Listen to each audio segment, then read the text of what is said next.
నమస్తే welcome to Disha TV. Hyderabad నగరంలో నిత్యం ఇటు కాలుష్యం అటు ట్రాఫిక్ కూడా విపరీతంగా పెరిగిపోతుంది. దీంతో ప్రయాణికులు కూడా హైదరాబాద్ మెట్రో రైలును ఆశ్రయిస్తున్నారు. దీంతో లక్షలాది మంది మాత్రం ఈ యొక్క మెట్రో రైలు ద్వారా మాత్రం ఇక వాళ్ళ మార్గాలకైతే వెళ్తున్నారు. ఈ నేపథ్యంలో ఎల్ఎన్టీ కూడా హైదరాబాద్ మెట్రో ప్రయాణికులకు ఒక షాక్ ఇవ్వబోతున్నట్టు తెలుస్తోంది. ప్రస్తుతం ఉన్న ఛార్జీలను పెంచడానికి ప్రతిపాదనలు కూడా సిద్ధం చేసింది.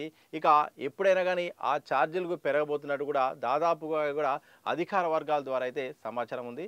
ఇక ఎంత పెంచుతారు, ఎప్పుడు పెంచుతారు అనే విషయాలు మాత్రం ఇంకా క్లారిటీ లేనప్పటికీ కూడా ఇక మెట్రో రైల్ ఛార్జీలు అయితే మాత్రం ఖచ్చితంగా పెరగబోతున్న ఒక సమాచారం మాత్రం బయటకైతే వచ్చింది. ఇప్పటివరకు అయితే మాత్రం కనిష్టంగా 10 రూపాయలు అలాగే మ్యాక్సిమం 60 రూపాయలు మాత్రం ఇప్పటివరకు మెట్రో రైలుకి మాత్రం ఈ టికెట్ల రేట్లు అయితే ఉన్నాయి. ఆ టికెట్ల రేట్లు అయితే ఇక త్వరలో డబుల్ కాబోతున్నట్టయితే తెలుస్తోంది.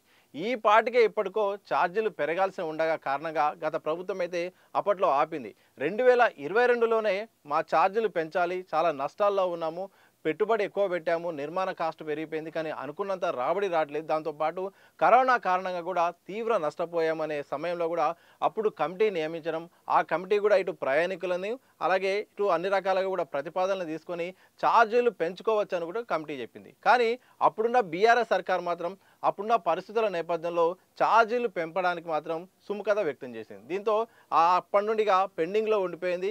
ఇక ప్రస్తుతం మాత్రం ఎలాంటి ఇక తప్పని పరిస్థితి ఉంది, నష్టాల్లో ఉన్నాము, ఛార్జీలు పెంచాల్సిందే అని ఒక నిర్ణయానికి వచ్చినట్టు తెలుస్తుంది. గత ఫైనాన్షియల్ ఇయర్ వరకు లెక్కలు కనుక చూస్తే మాత్రం 6,500 కోట్ల వరకు నష్టాల్లో ఉన్నట్టయితే ఇప్పటికే ప్రకటించింది. ఇక బెంగళూరులో మాత్రం ప్రస్తుతానికి మెట్రో మాత్రం 44% అయితే అక్కడ టికెట్ల రేటు హైక్ చేసింది. ఇక హైదరాబాద్లో ఎలా ఉంటుందనే దానిపైన మాత్రం ఒక చర్చ అయితే కొనసాగుతుంది. ఇటు ప్రయాణికులు మాత్రం చాలామంది లక్షలాది ప్రయాణికులు మాత్రం మెట్రోపై ఆధారపడ్డారు. సకాలంలో ప్రయాణం చేయడానికి, లగ్జరీగా ప్రయాణం చేయడానికి, ఎలాంటి కాలుష్యం లేకుండా ప్రశాంతంగా ప్రయాణం చేయడానికి ఇష్టపడుతున్నారు. దీంతో ప్రభుత్వం కూడా ఇక ఇటు కొత్త స్టేషన్లు కూడా పెంచడానికి కూడా ప్రణాళికలు చేస్తున్న సమయంలో ప్రయాణికులకు కాస్త ఇబ్బందికరమయ్యే పరిస్థితి అయితే కనిపిస్తూ ఉంది.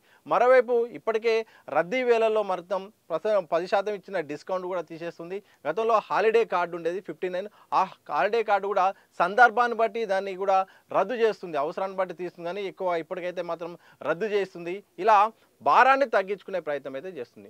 ఒకవైపు మెట్రో స్టేషన్లు అలాగే ఏదైతే ఈ లీజుకి ఇస్తుందో, వ్యాపార సంస్థలకు లీజులు ఇస్తుంది, షాపులకు లీజులు ఇస్తుంది, ప్రకటనల ద్వారా వస్తున్నప్పటికీ అనుకున్నంత పెట్టిన పెట్టుబడికి అవుతున్న ఖర్చుకు అలాగే వస్తున్న రాబడికి పొంతన లేకపోవడంతో నష్టాల్లో ఉన్నాము. ఇక ఛార్జీలు పెంచడమే ఇక చివరి అవకాశం అన్నట్టు కూడా మెట్రో అయితే నిర్ణయించుకుంది. ఇక ఈ నేపథ్యంలో ఎలాంటి ప్రతిపాదన నేపథ్యంలో హైదరాబాద్ మెట్రో ఛార్జీలు అయితే పెరగబోతున్నట్టు దాదాపు ఈ నిర్ణయం అయితే మాత్రం ఇక కన్ఫర్మ్ అయింది.